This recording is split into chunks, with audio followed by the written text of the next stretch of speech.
pessoal, sejam bem-vindos novamente à disciplina de Estruturas Avançadas de Dados 2, ministrada por mim, professora Patrícia Jacques Maiar da Unicinos.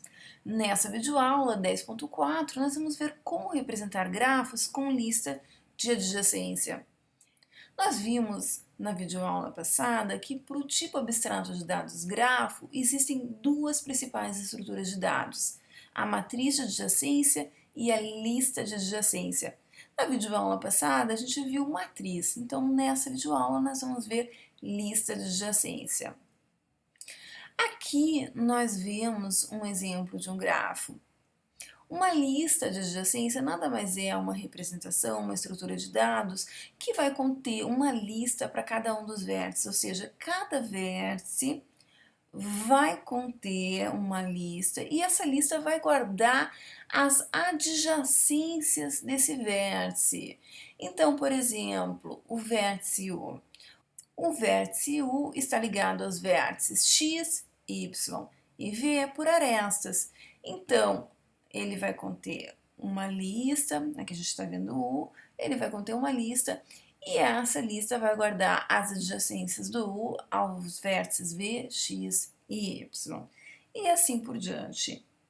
A grande vantagem da lista de adjacência é que ela ocupa espaço N mais M, então ela pode ser uma opção mais econômica à matriz de adjacência. Uma lista de adjacência também pode ser utilizada para representar dígrafos. Então, nesse caso, a gente tem que tomar cuidado, né? As listas vão ser um pouquinho menores porque as arestas são direcionadas. Então, R tem adjacência com S, T e U, né? É o que a gente está vendo aqui. Mas não o contrário, S não tem adjacência com R. Aqui nós vamos ver como representar lista de adjacência em orientação a objetos. Então, esse exemplo, essa ilustração, está representando esse grafo bem simples aqui. Esse grafo é formado por três vértices, U, V, W, e eles estão ligados por duas arestas que são A e B. Então, novamente, o que a gente vai ter? A gente vai ter uma lista de vértices, onde cada posição dessa lista guarda uma referência para um objeto representando o vértice. E além disso, a gente vai ter uma lista de arestas, onde cada posição guarda uma referência para um objeto aresta. Objeto vértice. Ele guarda o rótulo daquele vértice, U, V e W, e também uma referência para uma outra lista. Essa sim vai ser a lista de adjacência, ou seja, essa lista ela vai guardar a referência para os objetos arestas que incidem naquele determinado vértice, aqui no caso U, né? Então, por exemplo, o V ele tem duas arestas que incidem nele, então essa lista de adjacência do V ela é formada por duas posições, onde cada posição referencia cada um dos objetos arestas que incidem em V, e assim por diante. E os objetos arestas, como a gente viu também lá na matriz de adjacência, eles guardam então os vértices finais, né, as referências para os objetos vértices finais daquela aresta. Vamos ver as complexidades então?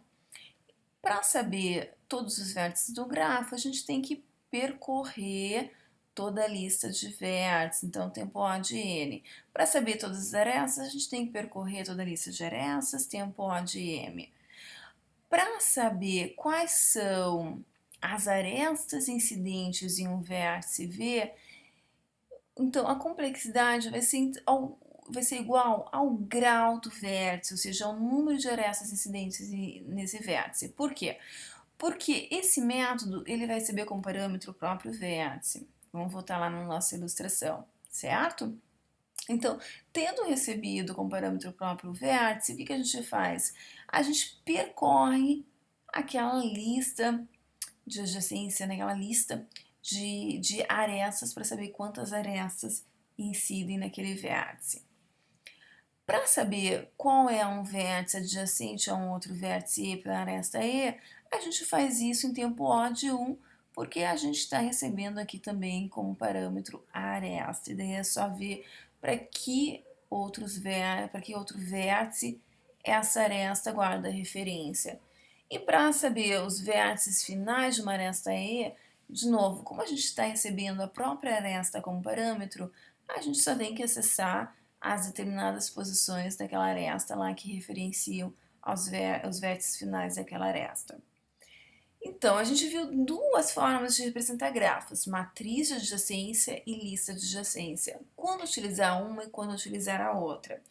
É interessante utilizar a matriz de adjacência quando o nosso grafo for bastante denso. Isso significa quando um número de arestas é próximo de n ao quadrado. Isso geralmente vai acontecer quando existir uma ligação entre cada par de vértices. Isso porque as matrizes adjacências elas ocupam espaço n ao quadrado, então só vale a pena utilizar elas se realmente a gente tem esse grafo denso. Já a lista de adjacência, ela é melhor, como ela é mais econômica, ela ocupa espaço n mais m, ela é mais interessante para utilizar em grafos esparsos. Lembrando que grafos esparsos são aqueles em que o número de arestas é muito menor que n ao quadrado. Então, por essa videoaula é só, e na próxima aula nós vamos ver calminhos, eulerianos e hamiltonianos em grafos. Muito obrigada pela atenção de vocês até agora e até a próxima videoaula.